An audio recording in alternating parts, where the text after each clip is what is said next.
Vamos a dar comienzo a la 31ª edición del Seminario Orotava de Historia de la Ciencia.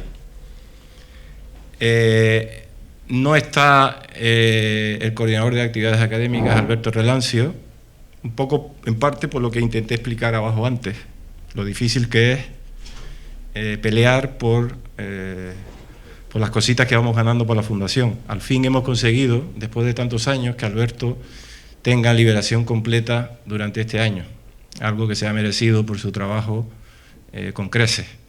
Pues hoy todavía ha tenido que ir a su instituto para finiquitar el tema y que a partir de mañana ya pueda estar aquí. O sea que eso para que vean que lo que yo comentaba antes, las dificultades que tenemos, hasta dónde nos conducen.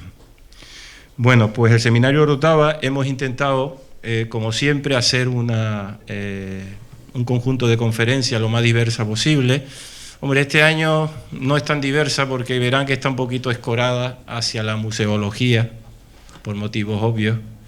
Y bueno, hay un par de conferencias que tienen que ver con museos y con expediciones, ¿no? Hemos intentado incorporar siempre gente nueva. Casi un 60% de los conferenciantes de este año son nuevos, nunca habían participado antes en el Seminario Orotava. Reinvitamos a gente muy querida como Joaquín, como Pepe Pardo, como Carolina Martínez, y bueno, creo que hemos hecho un cuadro de conferenciantes pues, a la altura de lo que es el Seminario Orotava. Voy a presentar a nuestro amigo Joaquín. Joaquín es un personaje de sobra conocido por todos, amigo de la Fundación, yo lo considero integrante de la Fundación, espero que él también se considere así. Algunas cositas sobre él para que tengan más información. Joaquín en la actualidad es catedrático emérito de la Universidad Complutense de Madrid. Desde finales de los 70, como profesor adjunto del Departamento de Biología Celular, se le encargó la docencia de la asignatura de Historia de la Ciencia en la Facultad de Ciencias Biológicas de la Complutense. En ese momento decidió, con un pequeño grupo de alumnos, empezar a implantar una línea de investigación con la necesaria base documental de archivos sobre historia de la biología en España. Para ello entabló relación con historiadores de la medicina como José Luis Peset, de la farmacia como Javier Puerto, de la química como Ramón Gago, o con historiadores de la tecnología como Ignacio González Tascón, personajes conocidos por nosotros porque muchos de ellos han estado aquí en este seminario. Fruto de esta modesta iniciativa fue el comienzo, junto con alumnos como Alberto Gómez, Francisco Pelayo, Miguel Ángel Puig Samper, María Pilar Jiménez Alexandre y otros, de una serie de investigaciones, tesis de licenciatura y de doctorado y seminarios dedicados a esclarecer diversos temas de la historia y enseñanza de la biología en España, así como de las aplicaciones de los conocimientos biológicos en diversos campos como la enseñanza, la conservación, la agricultura, la pesca, la microbiología y su repercusión en la potabilización de las aguas, la industria vinícola, la lucha contra las plagas en la agricultura o la lucha antipalúdica. Especial importancia se dio al estudio de algunas expediciones científicas, siendo la primera tesis salida del grupo de la de Miguel Ángel Puig, sobre una expedición del siglo XIX conocida como Comisión del Pacífico, cuyos participantes fueron los responsables de la creación en el último tercio del siglo XIX de la Sociedad Española de Historia Natural, promotora de los estudios modernos sobre esa disciplina. A lo largo de los años ha dirigido 6 tesis de licenciatura y 13 tesis doctorales sobre historia de la biología, de las cuales se han publicado todas menos una. Ha publicado 2 centenares de artículos y capítulos de libros, además una veintena de libros, algunos de ellos relacionados con algunas expediciones científicas. Sus últimos trabajos se han dirigido hacia el estudio de la obra de Alexander von Humboldt, a los árboles de la quina y a la lucha antipalúdica en España.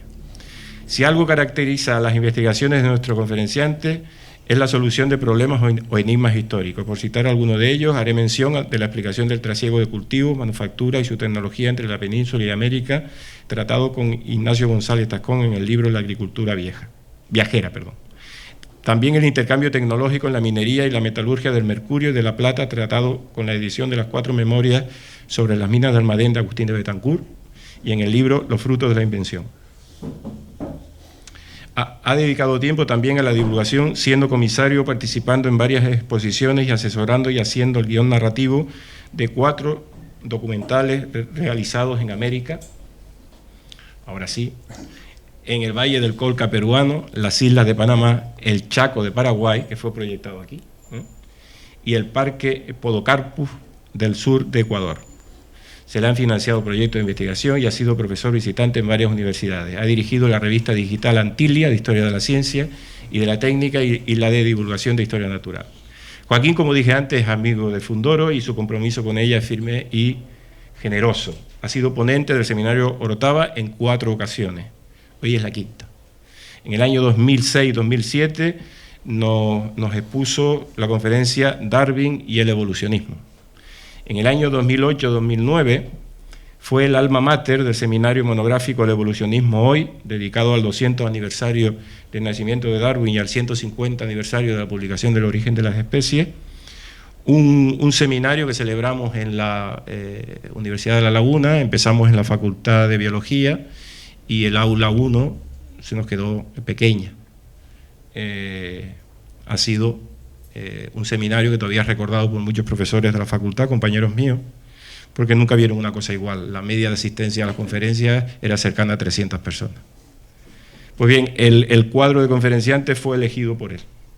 En el año 2010-2011 nos expuso la conferencia Ciencia, Arte y Naturaleza. Con motivo del 25 aniversario del Seminario Orotava, lo invitamos a que nos hablara de Félix de Azara, un naturalista sin prejuicios en el Río de la Plata. Fuera del Seminario Orotava, participó en 2008 en una actividad en la que nos mostró su lado cinematográfico al proyectarnos el documental del que hablamos antes, El Chaco Paraguayo, seguido de una charla sobre cómo se hace un documental en la naturaleza. También recuerdo, en compañía de Miguel, un peregrinaje por instituciones públicas y privadas de Madrid dentro del proyecto Agustín de Betancourt. Joaquín siempre ha estado dispuesto a colaborar con nosotros. La última actividad en la que nos ayudó fue la exposición Canarias Otra Mirada, que, como saben, abrimos en Madrid, en la delegación del Gobierno en Madrid, del 5 de octubre al 29 de octubre, si no recuerdo mal, y Joaquín siempre estuvo allí para echarnos una mano. En definitiva, que es un lujo poder contar con su amistad y su colaboración. Hoy hemos querido que fuese él quien inaugurase esta edición del seminario con la conferencia Los objetivos y preparativos de una expedición científica española. Así que, Joaquín, muchísimas gracias. Bien, muchas gracias, Miguel Ángel, por la presentación. Buenas tardes a todos. A los que no he saludado, los saludo ahora. Y voy a tratar de exponer el tema, que bueno, no es un tema, digamos, muy original, ni muchísimo menos, porque sobre las expediciones científicas precisamente se han hecho muchísimos trabajos. En muchos casos esos trabajos han sido un poquito laudatorios, como si aquí hubiera habido una corona, en este caso, muy, digamos, sensibilizada hacia el conocimiento que se podía obtener a través de esas expediciones científicas. Yo creo que la inversión en expediciones científicas que hace la corona española a lo largo de todo el siglo XVIII, o en algún caso que vamos a tratar también, una expedición que se hace en el siglo XVI, que es la de Francisco Hernández a México, que además precisamente pasó por Canarias y hizo un estudio de las plantas de Canarias, que por cierto está perdido y hasta ahora no se ha encontrado, puede ser que algún día se encuentre. Digamos, quería deciros que la inversión de dinero que se hizo con todas estas expediciones, sobre todo a finales del siglo XVIII, es una cantidad absolutamente ridícula si comparamos con otras inversiones. No sé, un puente, cualquier puente de los que se hicieron en el siglo XVIII, se invertía mucho más dinero que en el conjunto de todas estas expediciones, o sea que tampoco es que se hiciera un gasto excesivo por parte de la corona, lo cual indica que la importancia que se le ha dado y se le sigue dando a la ciencia en nuestro país es bastante escasa, sigue siendo escasa, yo creo, en mi opinión, claro. Y sin embargo, el conocimiento que se puede adquirir en el caso de las expediciones, digamos, fuera de la península, o incluso también hubo algunas expediciones que se hicieron dentro de la península, el conocimiento que se adquiere es una fuente de prosperidad y de riqueza, como está más que demostrado, incluso por los economistas más reacios a considerar que hay que invertir, digamos, en ciencia o en conocimiento. Bien, dicho eso, vamos a hablar un poquito. Yo utilizo bastante algunos diccionarios, no muchos, pero en fin, algunos sí, para centrar un poco de lo que vamos a hablar. Expedición, según el diccionario del uso del español de María Moliner, es la marcha de un grupo de personas con un fin militar, científico, deportivo, etc. Bueno, aquí evidentemente la marcha de estas personas que vamos a tratar tienen un fin científico, pero en algunos casos también puede ser técnico. Hay algunas expediciones, como por ejemplo la famosa de Nordenflich y de los hermanos de Luyard, que fueron dos químicos importantes de finales del siglo XVIII, son precisamente expediciones para introducir una técnica de amalgamación de la plata con mercurio que supuestamente tenía mejor rendimiento según, digamos, su inventor, que era un austríaco. Y en otros casos, muchas veces el conocimiento, digamos, que se adquiere es un conocimiento de la historia natural, que es las expediciones, digamos, más conocidas, porque además, pues, como resultado de esas expediciones había muchos dibujos, mucha iconografía de plantas y de animales y tal, y por lo tanto es algo que llama mucho la atención, pues ese conocimiento de historia natural también una de las cosas que se conseguían, digamos, con estas expediciones. La Real Academia de la Lengua Española dice que es una excursión para realizar una empresa en punto distante. La excursión yo creo que es un término un poco que aminora la importancia que pueda tener una expedición, pero en fin, puede valer. Expedición militar, expedición naval, expedición científica. Le llama, digamos, a estas excursiones. El propósito que tienen las diferentes expediciones del siglo XVIII en España, muchas de ellas, pues a veces es militar, simplemente militar. La corona española tiene que defender unas colonias que muchas veces no sabían ni dónde estaban, ni sabían hasta qué punto estaban fortificados sus puertos, ni hasta qué punto estaba protegida, digamos, su población, o tenía seguridad. Y entonces hay muchas expediciones que tienen un carácter muy militar, por lo tanto de conocimiento relacionado con lo militar, con las defensas, por ejemplo. También hay expediciones navales. Cualquier, digamos, viaje, en muchos casos, sin un objetivo concreto que fuera defender un determinado puerto, una determinada región geográfica y tal, pues se pueden considerar expediciones navales.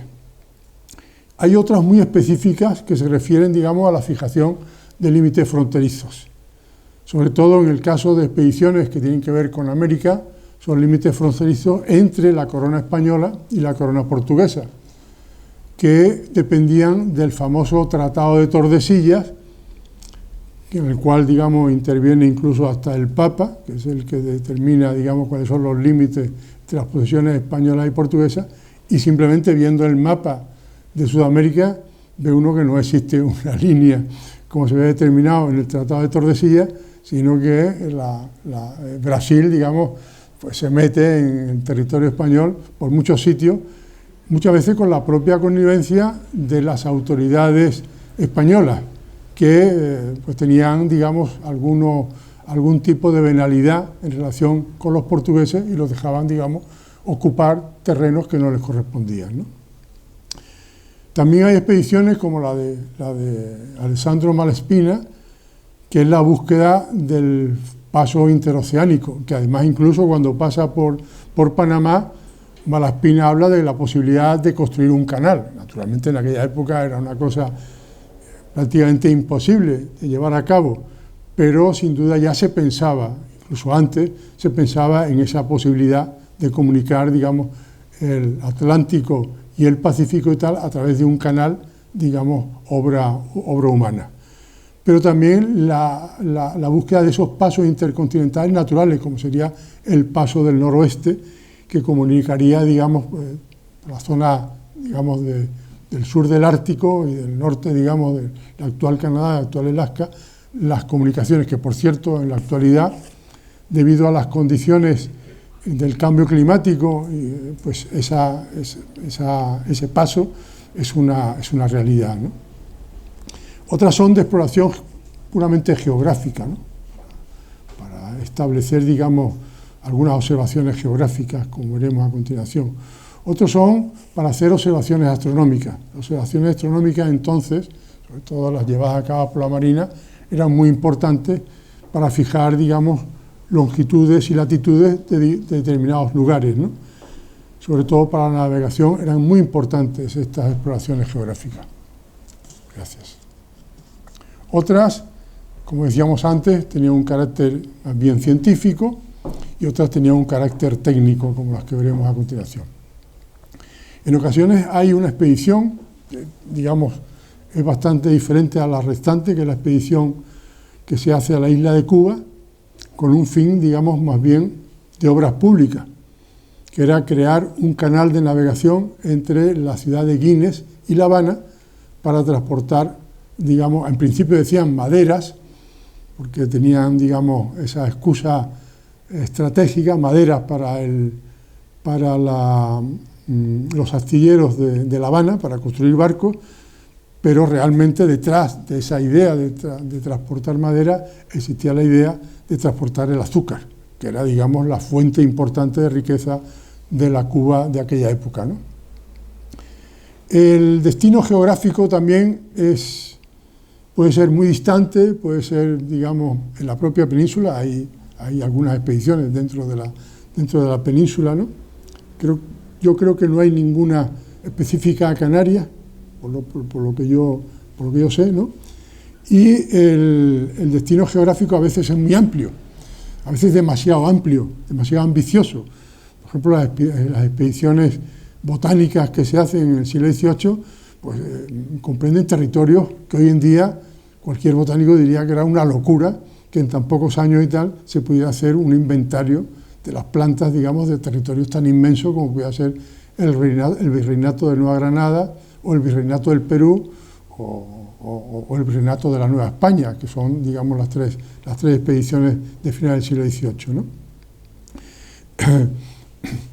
A veces estas expediciones intentaban la circunnavegación, que era una cosa que desde Magallanes y Elcano, pues era algo que era objetivo no solamente de la corona española, sino también de la corona francesa, de la corona inglesa. Por ejemplo, las diferentes expediciones de James Cook, la de la Pérouse, la de Bougainville, la de Baudin, todas esas son expediciones y tal que tratan de hacer una circunnavegación, ¿no? Y los preparativos de estas expediciones evidentemente tienen mucho que ver con los propósitos de la expedición. Es decir, cuando la expedición es naval, pues se llevan instrumentos, digamos, propios de la navegación, propios, digamos, instrumentos astronómicos, que naturalmente había que solicitar con mucho tiempo, porque entonces no se llegaba a una tienda y se compraba un cronómetro o se compraba un sextante, sino que había que encargarlos a los sitios donde se hacían bien estos aparatos, ¿no? Esos aparatos evidentemente se podían haber hecho en España y de hecho algún intento se hizo en el caso, por ejemplo, de relojes, pero los aparatos, digamos, de precisión se construían fundamentalmente en París y en Londres y era donde se proveían, digamos, estas expediciones españolas. Cuando eran expediciones de historia natural, pues los preparativos eran, digamos, no tan complicados, no había que llevar aparatos muy complicados, había que llevar brújulas sin duda, y había que llevar papel, y había que llevar, digamos, pues colores o pigmentos y tal para pintar, digamos, las láminas que se pintarían mientras durara la expedición, pero no había muchos más preparativos. Luego estaban los libros, que también tanto en las expediciones navales o geográficas o astronómicas y tal, había que llevar libros, por ejemplo, almanaques, digamos, almanaques que utilizaban, digamos, los astrónomos, y luego, en el caso, por ejemplo, de la historia natural, pues había que llevar libros de historia natural, los pocos libros que había entonces escritos sobre los lugares que se iban a visitar o lugares próximos, porque naturalmente no había mucha información en aquella época. Se cuidaba muy mucho la corona española de que no llegaran extranjeros a sus colonias y de alguna manera hicieran inventarios que no pasaran por su control, ¿no? El periodo del cual voy a hablar muy brevemente, en la mayoría de los casos, va desde el siglo XVI hasta principios del siglo XIX, ¿no? ¿Por qué? Pues porque en el siglo XVI hay una expedición muy importante, ¿no? Y por eso, digamos, incluido el siglo XVI, solamente una, ¿no?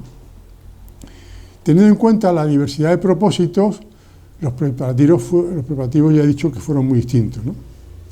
Las destinadas a obtener conocimiento en determinados lugares, como los virreinatos americanos, pues tienen, digamos, unas características peculiares,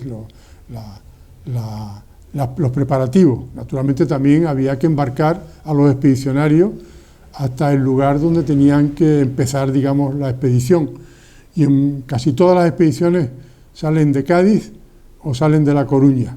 Salen de La Coruña porque en La Coruña había un sistema de correos marítimo que pasaban por diferentes sitios, pasaban por Puerto Rico, por La Habana, muchas veces también por Santo Domingo, por Veracruz, luego pasaban, digamos, a Cartagena de India y iban recorriendo los diferentes lugares con toda la correspondencia administrativa, que era muy importante. Y también en muchos casos estos barcos y tal, correos, servían, digamos, para llevar a los expedicionarios.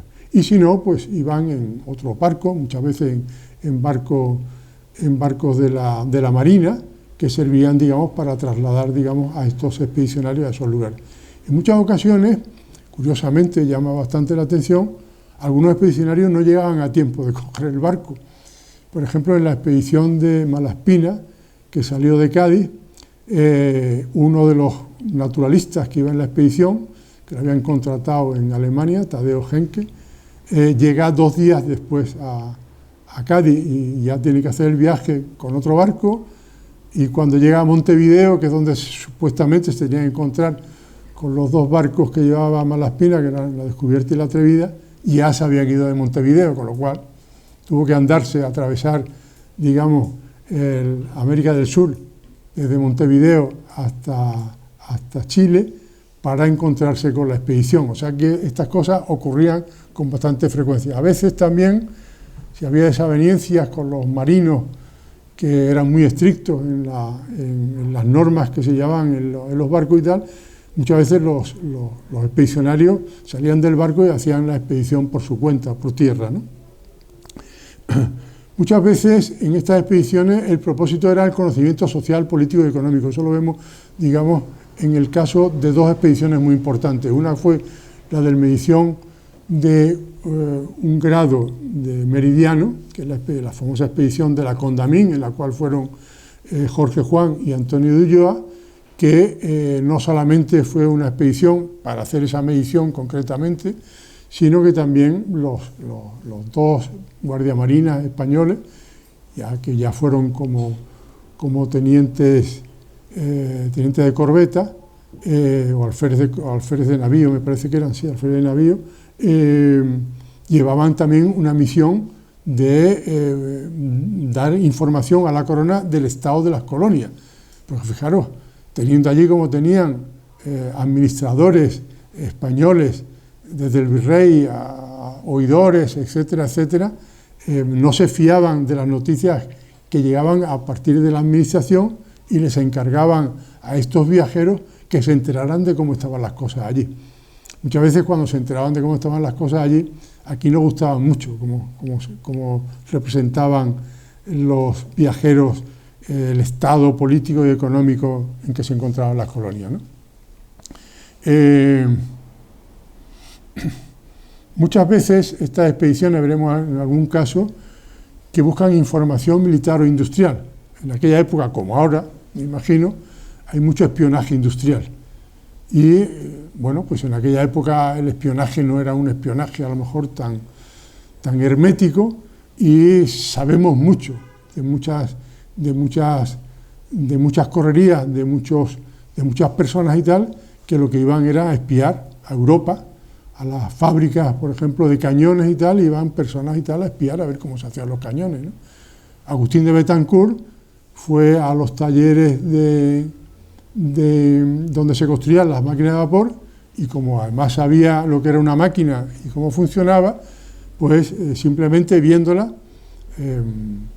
se le quedó en la cabeza, luego hizo sus dibujitos, etcétera, etcétera, y cuando llegó a París fue el introductor de la máquina de vapor en el continente, ¿eh?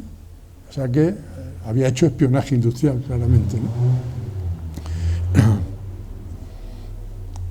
Bien, algunas pretendían proporcionar conocimiento técnico, como es el caso, por ejemplo, que os citaba de Nordenflich y los hermanos de Lulliard, o en algunos casos proporcionar conocimiento médico, como es el caso de la expedición de la vacuna, de la cual se ha hablado mucho precisamente en estos días de pandemia, ¿no?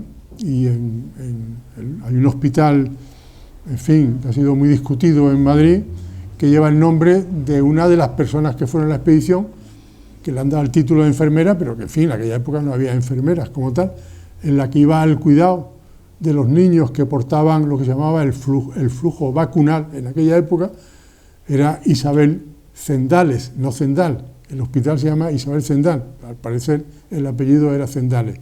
Ella iba cuidando a esos niños de un hospicio, que eran los que llevaban para llevar el flujo vacunal y transmitir la vacuna en América, y luego entre los niños que iba un niño que ella había adoptado en el hospicio, esta Isabel Zendal. Alguna expedición, o una expedición concretamente, fue una visita pastoral de un obispo, el obispo de Trujillo del Perú, que se llamaba Martínez Compañón, Baltasar Jaime Martínez Compañón. Él hace una visita pastoral, como lo hacían los obispos de muchas diócesis, que naturalmente no tenían un fin científico, ni muchísimo menos, sino que lo que trataban es sacar información de cómo estaban sus rentas, de si se pagaban los diezmos, si se pagaban las primicias, si se pagaban las tierras que tenían arrendadas, que eran, digamos, propiedad de la Iglesia, etcétera, etcétera. Pero en este caso, como este obispo era un hombre ilustrado, pues hace una expedición y lleva unos dibujantes, no muy buenos, no muy precisos y tal, pero que hacen casi una especie de historia natural, porque dibujan todos los animales y todas las plantas y tal, que más o menos pueden conocer. Y también, en cierta medida, pues también hablan de procesos técnicos, porque hacen dibujos también de procesos técnicos muy interesantes, ¿no? Y de cuestiones etnográficas, por ejemplo, hablan de fiestas y cosas así por el estilo. Evidentemente, en una expedición, teniéndolo en cuenta los objetivos que se pretendía, pues había que establecer la ruta previa en el barco, una vez llegados, fijarla en mapas si los hubiera, porque en muchos casos no había mapas, ¿no? O contratar guías locales, o contratar, digamos, caballería en muchos casos, casi todas estas expediciones y tal, que se hacían por tierra y tal, se hacían, que los llevaban generalmente mulos, cargados, en algunos casos mulos, en otros casos caballos. Por ejemplo, en el caso de Félix de Azara, pues lo que había allí en Paraguay eran muchos caballos, los caballos eran muy baratos y tal, y llevaban tantos caballos como necesitaban, se llevaban cientos de caballos en unas expediciones de no muchas personas, ¿no? En ocasiones había que fijar puntos de encuentro, porque muchas veces salían de determinados sitios, volvían al mismo sitio, pero a veces salían por diferentes lugares y fijaban también puntos de encuentro, ¿no? Las expediciones de exploración geográfica o geodésica y de observación astronómica pues necesitaban aparatos geodésicos y de observación astronómica, que hemos dicho antes, muy complicados y por lo tanto había que comprarlos con bastante antelación. Los libros específicos, los almanaques náuticos, derroteros, también en el caso de las navegaciones, porque muchas veces los que iban no habían estado nunca en el lugar donde habían ido, ¿no? Cartas hidrográficas, si las hubiera, que tampoco había muchas, pero en fin, algunas había, ¿no? Y en las expediciones de historia natural era importante libros con láminas de plantas y animales. Los libros de Linneo siempre iban con los expedicionarios, porque eran, digamos, pues la Biblia de aquella época, ¿no? Autores o viajeros de la misma tierra o de limítrofe o cercana, que naturalmente también podían tener cierta información importante. Libros que incluían cómo preparar las plantas de herbario, o cómo transportar semillas, o cómo transportar arbolitos en navegaciones, digamos, muy largas, como era, digamos, la navegación atlántica, que, en fin, duraba 40, 50 días, a veces 2 meses, ¿no? También los libros que incluían cómo preparar las plantas en herbario. Evidentemente se suponía que los que iban a hacer ese tipo de expediciones sabían preparar las plantas de herbario, pero en muchos casos era gente casi tenía un conocimiento muy superficial, digamos, de botánica, y entonces pues se recomendaba, digamos, el llevar estos libros que incluían, digamos, una parte importante sobre cómo se preparaban las plantas, o cómo se transportaban las semillas, o cómo se llevaban los árboles, ¿no? Resmas de papel. Naturalmente en América había papel, pero no había mucho, pero era una cosa escasa, ¿no? Sin embargo, aquí en España sí había bastante papel, y por lo tanto el papel se llevaba, ¿no? Prensas de diferente tipo, saquitos de lienzo para las semillas, tarros, que también en aquella época eran muy caros, espíritu de vino, alcohol, que es con lo que se conservaban, por ejemplo, los peces, ¿no? Plumas, pinceles, pigmentos, aglutinantes, secantes, todos los que utilizaban, digamos, los dibujantes o los pintores que acompañaban, digamos, a los expedicionarios. Y generalmente se seleccionaban una serie de pintores que generalmente luego, curiosamente, en muchos casos son pintores que luego son importantes, son artistas importantes, digamos, una vez vueltos de esos viajes donde de alguna manera se forjan. En otros casos son pintores locales. Por ejemplo, en la expedición a la Nueva Granada de José Celestino Mutis, casi todos los pintores eran de la Academia de Bellas Artes de Quito, o sea, era de la Academia Quiteña, y por lo tanto no vuelven a España, sino que se quedan allí. Y cuando dejan de hacer láminas, pues se dedican a otras cosas, ¿no? Las de fijación de límites también llevan los tratados firmados y los mapas, si los hubiera. Hay que tener en cuenta que los 2 grandes tratados de límites que se hacen, digamos, a mediados del siglo XVIII y a finales, en 1771, son tratados que se hacen en los despachos de Madrid. O sea que los que firman esos tratados diplomáticos no tienen ni idea, no saben absolutamente nada de lo que hay en América, por dónde pasan los ríos, dónde están las cordilleras, que, digamos, para realizar divisiones, las divisorias de agua y tal, no tienen ni idea, se hacen sobre el papel, y cuando llegan los expedicionarios allí y tal, se encuentran que el río tal no existe, que el otro río tiene otro nombre, que los portugueses, digamos, están dentro del territorio español, en otros casos que la frontera que se ha fijado deja pueblos que están dentro de la corona portuguesa. Eso es un dislate completo en el caso, digamos, de las fijaciones de los límites, y por otra parte, como hay comisiones mixtas entre la corona portuguesa y la española, no se encuentran muchas veces, con lo cual no se fijan los límites, se quedan, digamos, fijados de una manera laxa y tal, sin cumplir el propósito que tenían estas expediciones, ¿no? La primera expedición importante, sin duda, y muy importante, es la del médico Francisco Hernández de Toledo. Era un médico muy conocido, que además era un buen conocedor, digamos, de las plantas medicinales, y que además, bueno, pues cae, digamos, bajo la simpatía de Felipe II, que es el que lo manda, digamos, a recorrer la Nueva España en principio, pero pensaba que después, cuando terminara la Nueva España, podía seguir, digamos, por el virreinato del Perú, porque en esa época solamente había esos 2 virreinatos, el de Nueva España y el del Perú, ¿no? Y en este caso, en esta expedición, también en otras y tal, hay una serie de instrucciones, en este caso instrucciones, digamos, para el viajero. Aquí está, no es difícil leerla, por cierto, pero aquí están, digamos, puestas para que se puedan leer mejor. Por ejemplo, una de las cosas que dicen las instrucciones dice, primeramente, que en la primera flota que de estos reinos partiere para la Nueva España, os embarquéis y vais a aquella tierra primero que a otra ninguna de las dichas Indias, porque se tiene relación que en ella hay más cantidad de plantas y hierbas y otras semillas medicinales conocidas que en otra parte.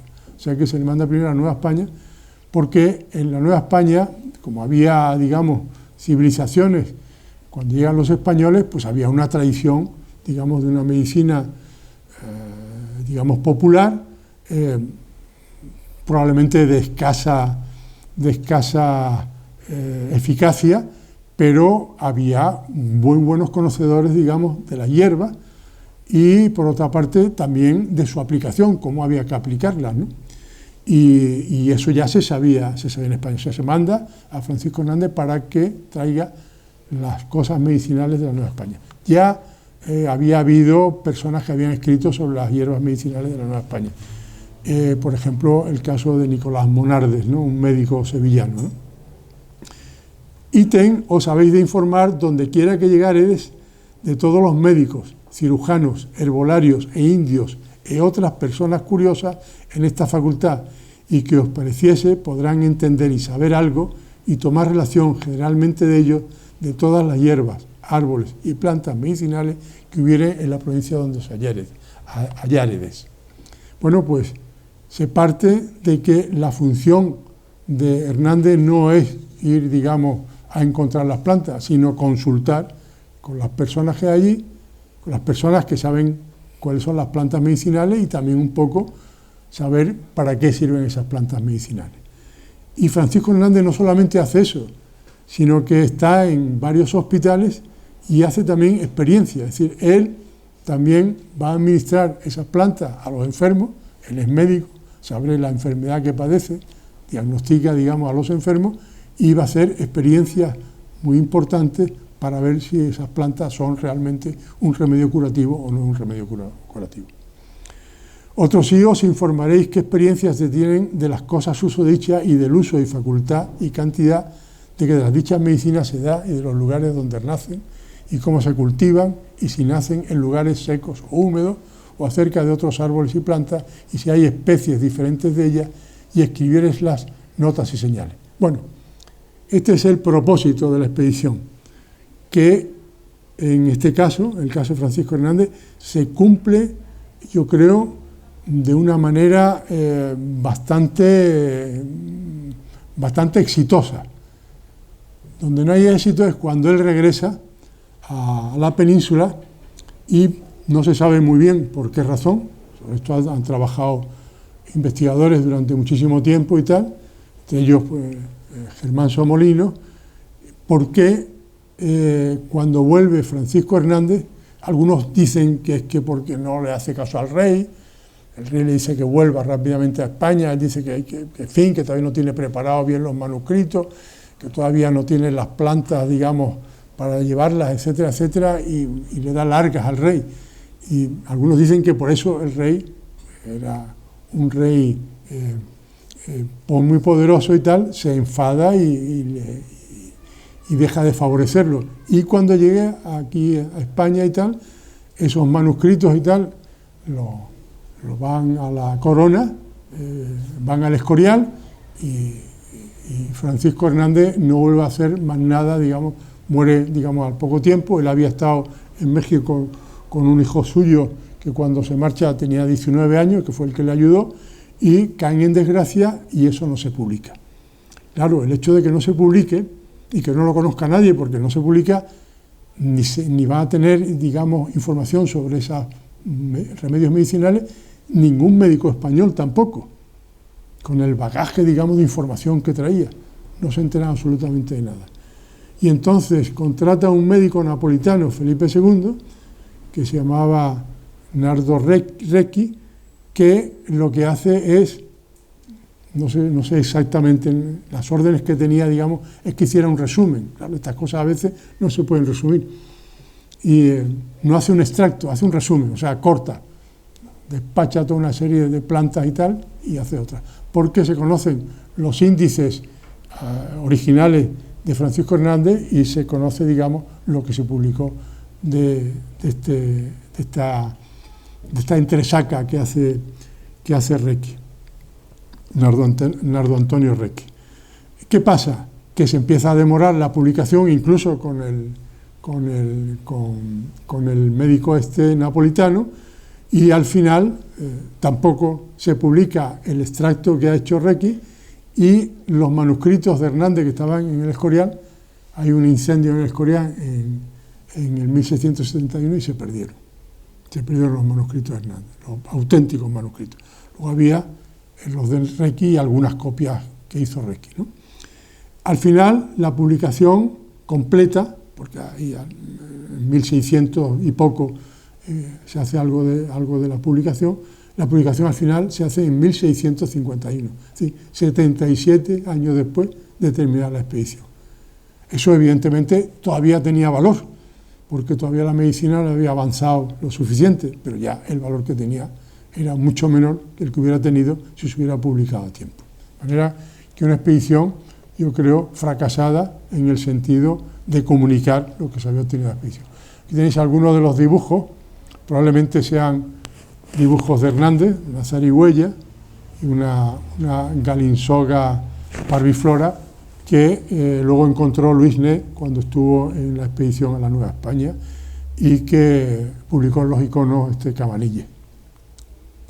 Algunos animales son muy reconocidos, por ejemplo el que le llamaban, aquí le llama perillo ligero, realmente era perico ligero, ¿no? Que es el conocido como, se me ha ido el nombre, Arnoldo, ayúdame, ¿qué? Perezoso, exactamente, ¿no?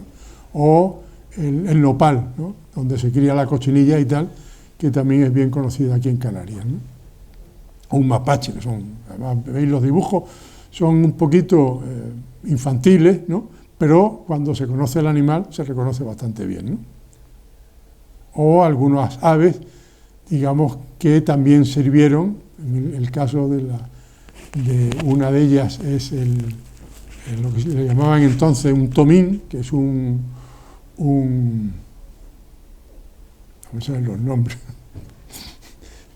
aquí le llama Avibus parvulis, a ver, ayúdame, colibrí, eso es. Le llamaban tomines, porque pesaban muy poco, ¿no? O la Manucodiata altera esta, que luego van a copiar de aquí, de este libro que se publicó en 1651, que lo publicó la Academia di Lincei, los italianos, no, ni siquiera los españoles y tal, se copiarán, digamos, en las primeras ornitologías. Por ejemplo, en la primera ornitología de Willoughby aparece, digamos, esta Manucodiata altera. Bien. La otra expedición muy importante en el siglo XVIII, que es la que da un poquito el inicio a las otras expediciones, es la expedición geodésica para medir el arco de meridiano de un grado, que tenía como objeto simplemente conocer, digamos, la figura de la Tierra. Había una discusión entre cartesianos y partidarios de Isaac Newton y tal sobre la forma de la Tierra, ¿no? Y por lo tanto era muy importante medir un grado de meridiano en el Ecuador y otra, digamos, en el norte. Hubo dos expediciones, una comandada por Maupertuis y la otra,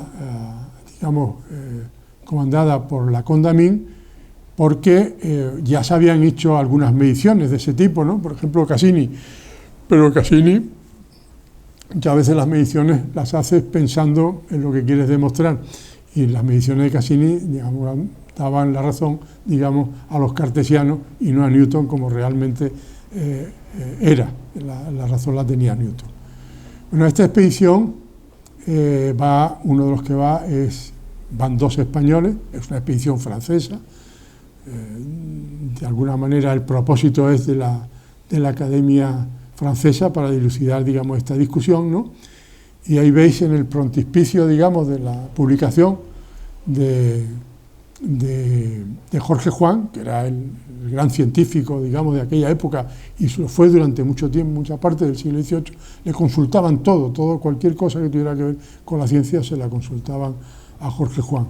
Veis, digamos, la representación de la Tierra achatada, ya está ahí la Tierra achatada, a pesar de que en el libro y tal, en las observaciones astronómicas y físicas, en los reinos del Perú y tal, pues no queda muy claro si eran newtonianos o no eran muy newtonianos Jorge Juan y Ulloa, ¿no? Porque todavía eso no estaba bien visto. por la Iglesia, por la Inquisición y en cierta medida también por la corona, ¿no? Este es Antonio de Ulloa, y no solamente publican, digamos, las observaciones, digamos, geodésicas, sino también una relación histórica del viaje de la América Meridional, donde hay muchísimos datos sobre historia natural, hay muchos datos, digamos, sobre las colonias, hay muchos datos, digamos, sobre la minería, y entre otras cosas se cita la platina, no el platino, la platina, que era mineral que contenía platino. Y en muchos sitios veréis que se dice que Antonio de Ulloa descubrió el platino, no descubrió el platino. Lo que encontró es la platina, que en las minas de oro que había platina se desechaba, y para que no se adulterara el oro se tiraba al río la platina, que contenía platino. El aislamiento del platino es muy posterior, ¿no? Y entre las cosas que escriben estos dos viajeros en esa expedición son las noticias secretas de América, que no se publicaron hasta 1826, como veis, en Londres, no en España, porque no eran noticias muy satisfactorias, digamos, para la corona, porque eran críticas y de alguna manera reflejaban el malestar que existía en las colonias, sobre todo el malestar criollo contra los españoles que ocupaban, digamos, los cargos importantes, desde virrey, digamos, a los cargos importantes, fiscales, oidores, etcétera, etcétera, en las colonias americanas. En esta expedición hay también, o va en la expedición, un naturalista francés, que es Antoine de Jussieu, que incluso él, cuando se acaba la expedición, se queda allí a vivir en Lima y ejercería como médico. Y ya volvió muy tarde, cuando estaba muy mal, y prácticamente no publicó nada de sus herborizaciones.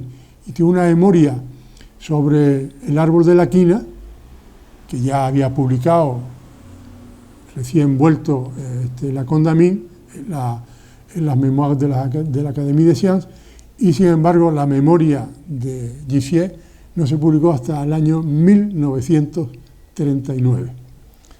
Bien, estos son aparatos que llevaban en esta expedición geodésica, ¿no? Cuartos de círculo, que se utilizaban mucho y tal para hacer las mediciones, para hacer las triangulaciones, que era una cosa bastante compleja, y que además, como había dos equipos que medían, esos equipos, esto pasaba también en estas expediciones, no estaban de acuerdo, no se ponían de acuerdo en las mediciones, ¿no? La otra expedición importante también para la botánica es la expedición de límites al Orinoco. Era una expedición para fijar límites, o sea, una expedición de militares. En este caso era el comisario, digamos, de la expedición, el primer comisario era José Iturriaga, un marino, ¿no? Y da la casualidad de que en esa expedición va a ir un discípulo de Linneo. También esta historia, la voy a contar muy brevemente, es una historia que, en fin, ha costado trabajo, pues, llevarla a cabo, porque al principio se decía nada, que la corona española quería traer aquí a Linneo, y Linneo no vino y mandó a uno de sus discípulos, y no fue exactamente así, ¿no? La historia es que hay un inglés que viene haciendo el famoso tour que hacían los nobles ingleses, viajando por diferentes países, viaja por aquí, por España, y cuando están en Madrid los invita a cenar el que entonces era secretario de Estado, es decir, el ministro de Asuntos Exteriores, se dice ahora, secretario de Estado, que era José de Carvajal y Lancaster. Invita a cenar a estos ingleses que estaban de viaje, ¿no? Que tenían relación con la Royal Society de Londres, y al parecer también en esa cena estuvo también el embajador inglés de la corona española, que era Benjamin Quinn. Y en esa cena los viajeros le dicen al ministro y tal, bueno, aquí hay botánico o no hay botánico. Y claro, el ministro no sabía si había botánico o no había botánicos, ¿no? Y dice, fíjate usted lo que dice aquí, lo que dice el Linneo de botánica española, ¿no? Y lo que dice Linneo de la botánica española, cuando habla, digamos, de la flora de los diferentes lugares, digamos, de Europa, pero también de Asia y de Europa. La Flora Hispania está escrito en latín, pero existe la traducción, la hizo un botánico que se llamaba José Quer, ¿no? Esto es el libro de la biblioteca botánica que ellos llevaban en sus manos, ¿no? De la flora española, ninguna planta nos ha dado a conocer. O sea, como que aquí no había ningún botánico que hubiera dado a conocer plantas. Siendo así que en lugares fertilísimos de España hay algunas plantas que no se han descubierto. Es sensible dolor que en los lugares más cultivados de Europa, en nuestro tiempo, en el caso de España, se experimente tanta barbaridad en la botánica. Estas poquísimas plantas que nos constan ser de España y Portugal, debemos su noticia al curioso Tournefort, clase 3 y a otros. O sea que las pocas plantas que Linneo conocía de la península ibérica, de España, eran plantas que había cogido un francés. Claro, lo que no sabía Linneo es que Tournefort iba con algunos botánicos españoles, los famosos hermanos Salvador, que eran boticarios, digamos, catalanes, ¿no? Y este ministro, pues rápidamente, sintiéndose, digamos, herido por lo que decía Linneo y tal, pues rápidamente pide información, ¿qué botánicos hay en España? Y entonces, claro, pues aparece una pequeña lista, Vélez, Minuart, Quer, Ortega, que realmente luego cuando el discípulo de Linneo viene aquí a España y tal, dice que en fin, que eran botánicos, pero en fin, tampoco eran unos botánicos muy importantes, ni mucho menos, y muchos de ellos no sabían mucha botánica, ¿no? Bueno, hablábamos de la cena en la casa del ministro.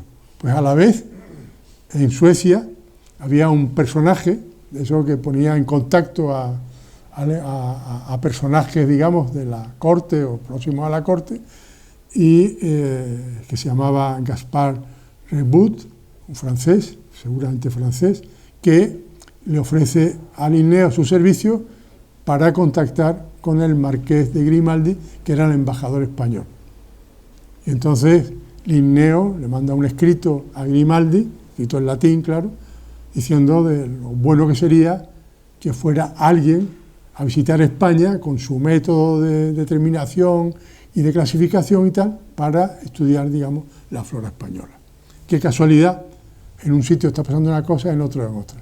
De tal manera que se cruzan las cartas y cuando escribe Grimaldi a su jefe, que era el ministro Carvajal, que Linneo quería mandar a un discípulo y tal, Carvajal le está escribiendo una carta a Grimaldi diciéndole que a ver si encuentra a alguien que quiera venir, digamos, a introducir, digamos, a Linneo en España.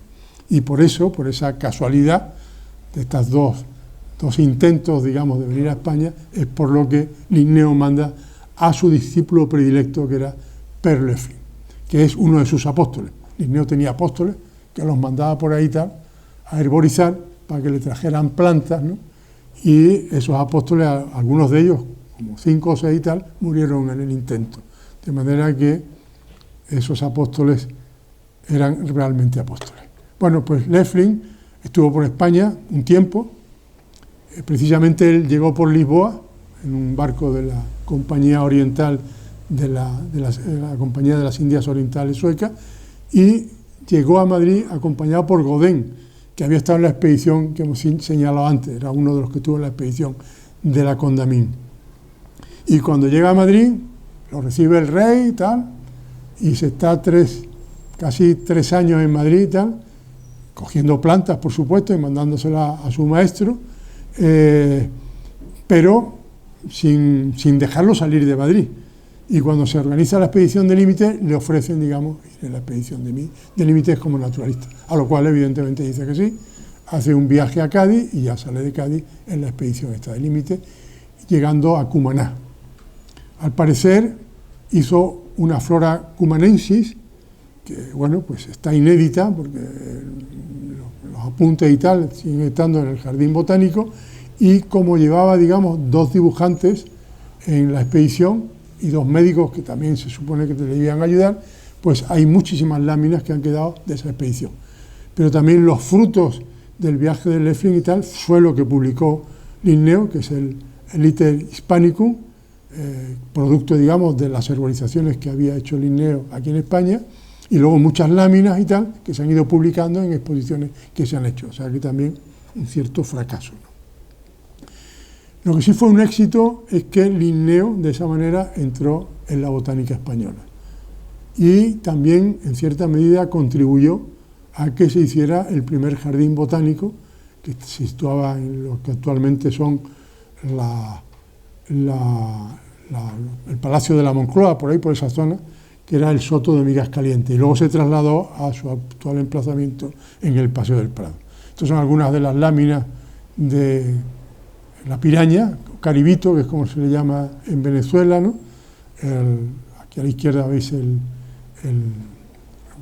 a la izquierda el fruto del cacao, Teobroma cacao, el mismo nombre que le puso Linneo, pues es comida de los dioses, es lo que significa Teobroma, ¿no? Y recogió muchos peces, tanto cuando estuvo en Cádiz, que estuvo un tiempo ahí esperando para embarcarse. Por ejemplo, la galera es también seguramente escogida en Cádiz, y ese escualo también metido en un vaso que está en un vaso con alcohol, con espíritu de vino se llamaba entonces, porque la reina Ulrica de Suecia tenía una colección de peces. O sea que una de las cosas, uno de los propósitos que también tenía la expedición de Lefring es cogerle peces para la colección de la reina Ulrica. Un Coclaerius, está mal escrito, la J esa es una L, es un ave típica de Sudamérica. En este caso le falta el penacho que tienen los adultos, es un joven, ¿no? Y bueno, ahí tenéis un rape americano, no sé exactamente qué especie es, y una iguana, entre esos dibujos de esa expedición. O por ejemplo el cuchicuchi que es un Potroflavus, un prociónido, que está más cerca, digamos, del mapache que de otra cosa, ¿no? Y el de abajo es una tamandúa, un hormiguero homozónico se le llama también, o también oso mielero, porque les gusta mucho la miel, comen frutos, pero también comen miel. Y a la derecha un manatí, son animales que eran bastante extraños en la época, ¿no? O por ejemplo estas anonas, o anón, que eran comestibles y tal, y en Estados Unidos le llaman manzana de azúcar, y hoy en día se cultiva mucho en California, ¿no? O esa bromelia, que ahí le llama caracuey, el nombre vulgar, ¿no? Hay muchas láminas, digamos, muchas de ellas, algunas no están ni siquiera publicadas, ¿no? Las expediciones botánicas importantes, digamos, a finales del siglo XVIII son la expedición al Virreinato del Perú, que es la primera, la Nueva Granada, todas son muy peculiares, como veremos a continuación, y la otra es a la Nueva España, es decir, de alguna manera los tres virreinatos, se queda fuera el virreinato del Río de la Plata, que se queda fuera, digamos, de estas expediciones, ¿no? Curiosamente, la expedición al Virreinato del Perú, la iniciativa es francesa. Son los franceses los que quieren recuperar los herbarios y las descripciones de Joseph de Jussieu, que había estado en la expedición de la Condamine, y completar su trabajo botánico en América. Para lo cual, digamos, se pide la aquiescencia de la corona española, y se nombra a un médico botánico, que es Joseph Dombey, para que vaya a la expedición. Entonces va a ir este botánico francés, que tenía buena formación como botánico, y se hacen las gestiones, naturalmente con bastante éxito. Había pacto de familia entre la corona española y la corona francesa, y se nombran, digamos, a unos botánicos por parte del que entonces era un director del Jardín Botánico, que era Casimiro Gómez Ortega, que había heredado en el puesto a un tío suyo que era boticario. Y los designados son Hipólito Ruiz y el otro es José Pavón. Esos son los dos botánicos importantes que van en esta expedición. No son botánicos muy experimentados, al parecer sí habían asistido a algún curso, digamos, en el Jardín Botánico, pero no eran muy experimentados. Sin embargo, se hacen botánicos en esa expedición, es decir, trabajan muy duro y hacen, digamos, unas exploraciones muy exhaustivas en algunos casos, pero claro, se encuentran que aquello es inmenso y que, digamos, el número de especies desconocidas es también inmenso, con lo cual pues, no dan abasto, ¿no?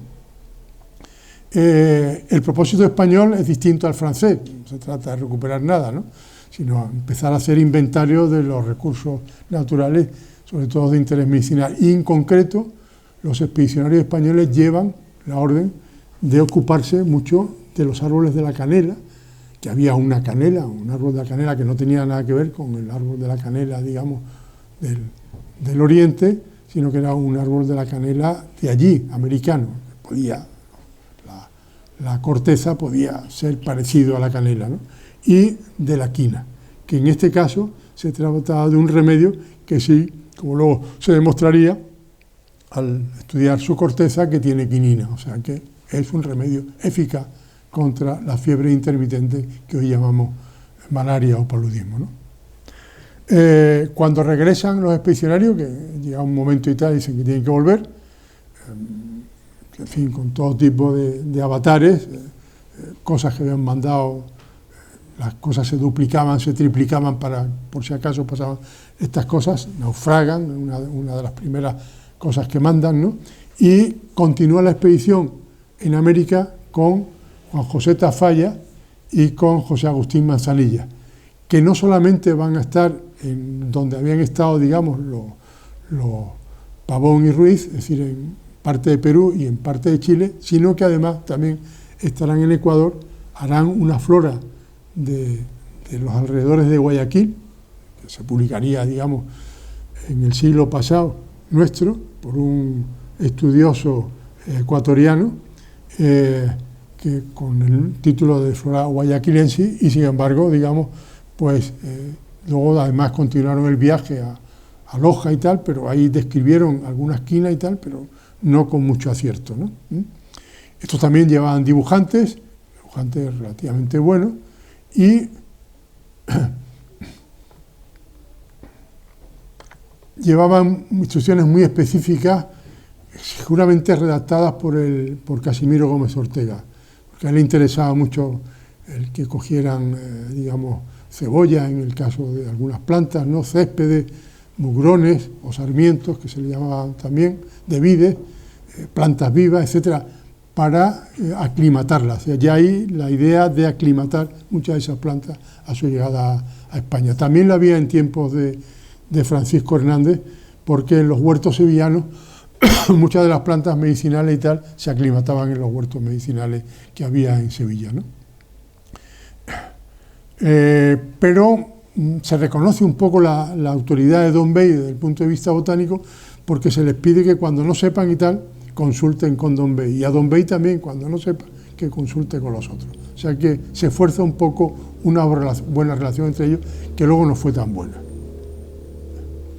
Y los libros que llevaban, pues en este caso sabemos exactamente los libros que llevaban. Por ejemplo, llevaban el libro de Touguet, que aparte de nociones de botánica, de sistemática y clasificación, había una serie de instrucciones para formar un herbario y procedimientos para la decocción, infusión y maceración, digamos, de las plantas, ¿no? También llevaban el libro de Linneo Armenitates Academici, que contenía también unas instrucciones, digamos, para crear museos de historia natural, ¿no? La filosofía botánica, donde hablaba de los peregrinadores americanos, o sea, los botánicos que había habido en América, ¿no? Llevaban también el libro de Miguel Barnade, que era Principio de Botánica.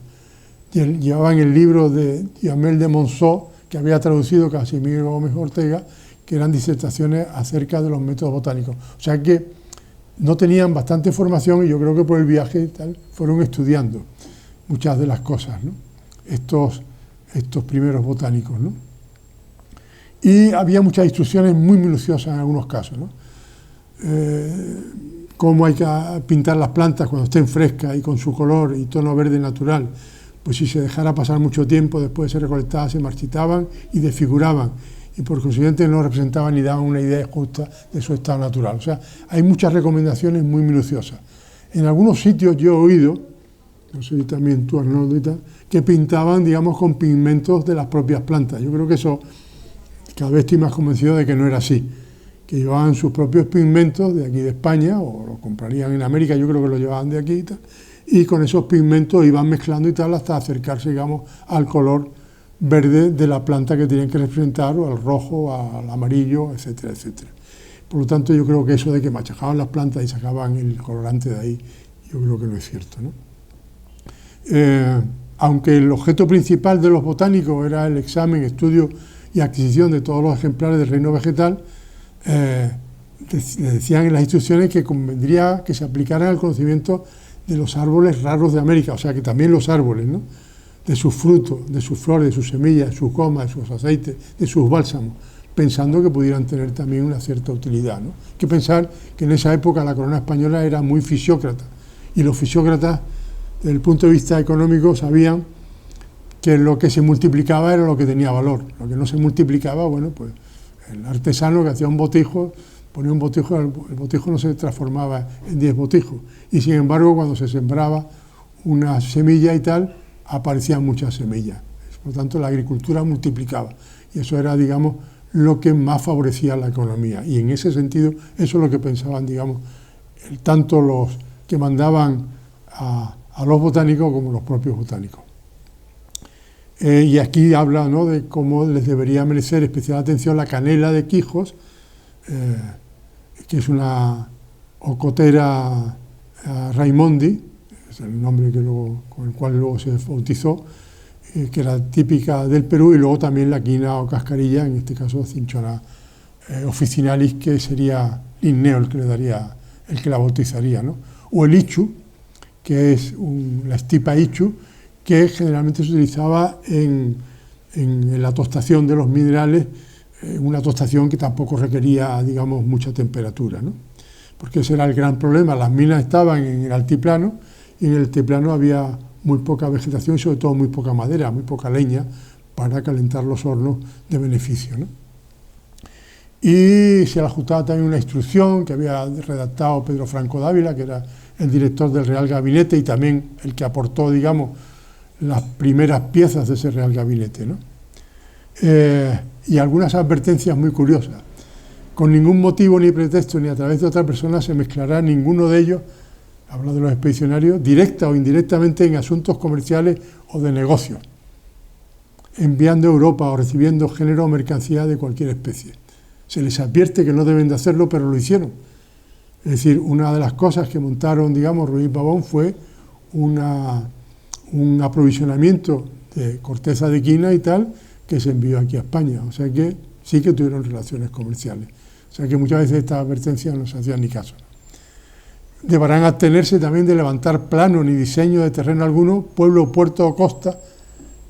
O sea que no querían que hubiera espionaje, no querían que esos diseños y tal pasaran al enemigo, ¿no? Y el botánico francés no podrá negarse a ayudar a los botánicos españoles y viceversa. O sea que son instrucciones en algunos casos muy minuciosas. En este caso yo creo que muchas están redactadas por Casimiro Gómez Ortega. Esta sí dio lugar a 3 tomos de esa flora que le llamaron Flora Peruviana chilensis, que es una flora, digamos, pues donde están perfectamente descritas las plantas, con láminas iluminadas, son láminas grabadas, el grabado, y luego se utilizaban, digamos, sobre todo mujeres, a pintar, digamos, estas láminas. O sea que los tomos iluminados están hechos a mano. Y estos tomos, son 3 tomos los que se llegaron a publicar, digamos, pasado el tiempo, son muy interesantes porque además vienen también la descripción de cada planta, ¿no? Todo lo contrario va a ser, bueno, y también en esta expedición da lugar a dos libros sobre quina, la quinología escrita, digamos, publicada por Hipólito Ruiz, y luego el suplemento de la quinología utilizando quinas conseguidas por esos expedicionarios que se quedan allí en América y no vuelven. Bueno, estos son diferentes artilugios que sirven para transportar plantas. Este era uno de los libros que utilizaban, digamos, para digamos, conservar los pájaros, los cuadrúpedos, los reptiles, los peces, etcétera, etcétera, las plantas. Hay una advertencia publicada, un curso elemental de botánica, en este caso, de Antonio Palau y de Casimiro Gómez Ortega. Bueno, estas son la caja que llevan los botánicos, que llevaban entonces los botánicos y tal, para contener las plantas, las prensas, digamos, para las plantas y tal, y las resmas de papel que utilizaban, digamos, para irlas secando, ¿no?